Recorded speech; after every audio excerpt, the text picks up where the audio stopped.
He will wrap his body around her like this and squeeze out the eggs like so.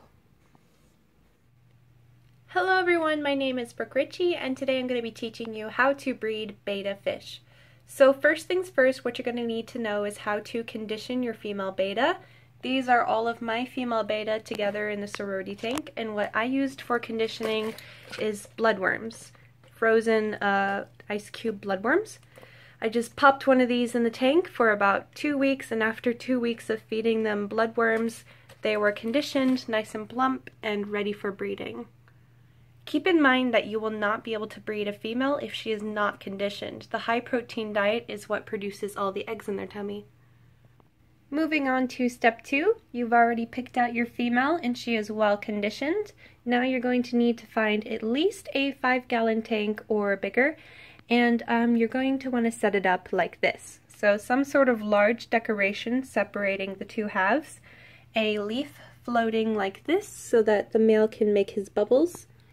Preferably like flat leaf so that it floats on top of the water nice and evenly. And some sort of container where the female can stay and be safe while the teasing process happens. It's very important to not put any gravel at the bottom of your breeding tank because the eggs will fall into the gravel and the male will not be able to retrieve them.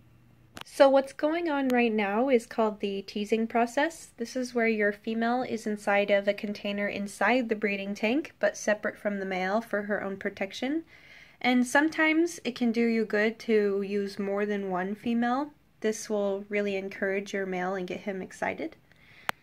As soon as you have quite a few bubbles under your nest, more than me, and your female is displaying white stripes across her body and spotting, that's when you know that she's ready for breeding.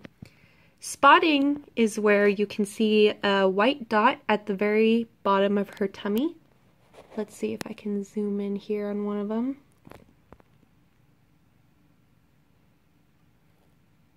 You see that white dot on her tummy? Right there. That is spotting. After about 30 minutes to an hour of teasing, your female should be ready for interaction with the male. I recommend that you keep the water heated and warm throughout all of this. This will really help with keeping your fish in the mood, and it'll also really help with hatching your eggs in the end. So once you release your female into the tank, there may be some play fighting. They might nip at each other's fins a little bit, but that is completely natural and nothing to worry about. But if your male does seem to be a little more aggressive than he should be, you might want to separate and try a different female because there is a chance that your male might not like her and accidentally kill her. So you do want to watch out for that. Once your fish are ready to lay eggs, he will wrap his body around her like this and squeeze out the eggs like so. Your female will lay motionlessly, almost like in a zombie-like state, and that is completely normal. She's just resting, and your male will go to pick up the eggs and then put them in the nest. The actual egg laying process could go on for hours and hours, and your female will lay hundreds of eggs. So you want to watch out for whenever she starts getting squeezed but no eggs are falling out. That's whenever you want to remove her from the tank from the male. Okay, so the spawning process is over and your eggs have been laid. By now you should have removed your female, but be sure not to remove your male. He's very important.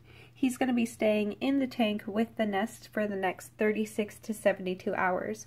Depending on your water temperature, that is the time frame in which your fry will hatch.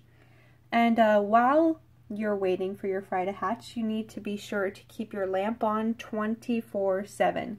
You need to make sure that your male can see his eggs and his nest during all of this, or else you're going to lose a lot of eggs. And that is how you breed betta fish. Thank you so much for watching. Please leave a big thumbs up and comment down below if you have any questions.